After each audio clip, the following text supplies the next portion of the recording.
ধরনের একটা ঘটনা চোখের সামনে আসলো। তোমরা দুদিন আগে দেখেছিলে হাবড়ায় একটি মহিলাকে কিভাবে নির্মমভাবে মারা হয়েছে, তাকে বাচ্চা চোর বলে। কিন্তু আমরা ভিডিওর দ্বারা প্রমাণ করে দিয়েছি সেই মহিলাটি কোনো চোর না, ওটা তার নাতি ছিল। আর এই ক্ষেত্রে আবার একটা ঘটনা ঘটলো, যেটা না প্রতিবাদ করে আমি পারলাম না। একটা লোকাল ট্রেনে একটা মহিলাকে, বাচ্চা রয়েছে তার কোলে, কিন্তু একটা পুরুষ কিভাবে মারছে। এক্ষেত্রে যদিও বলা হচ্ছে যে ওই মহিলাটি নাকি ওই বৃদ্ধ মহিলার ব্যাগ থেকে টাকা চুরি করেছে। আমি মানলাম সে চুরি করেছে, সে যদি সত্যিই চোর হয় প্রশাসনের কাছে দেয়া হোক, প্রশাসন রয়েছে তাকে মারার জন্য, কিভাবে কিন্তু ওইভাবে একটা পুরুষ ওইভাবে এক মহিলাকে মারতে পারে না। এর জন্য আমরা তীব্র প্রতিবাদ জানাই।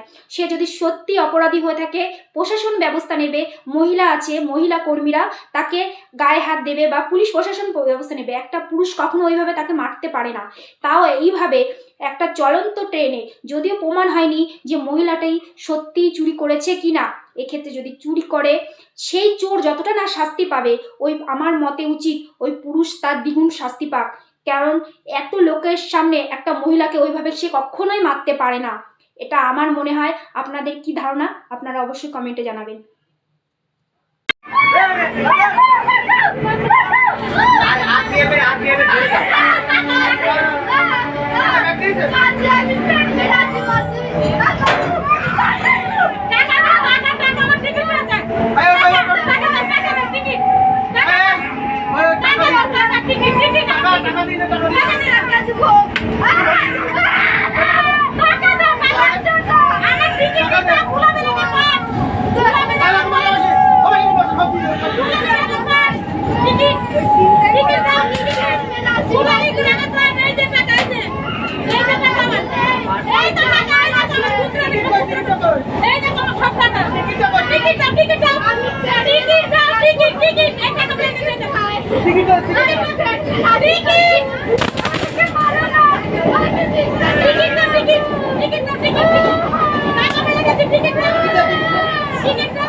না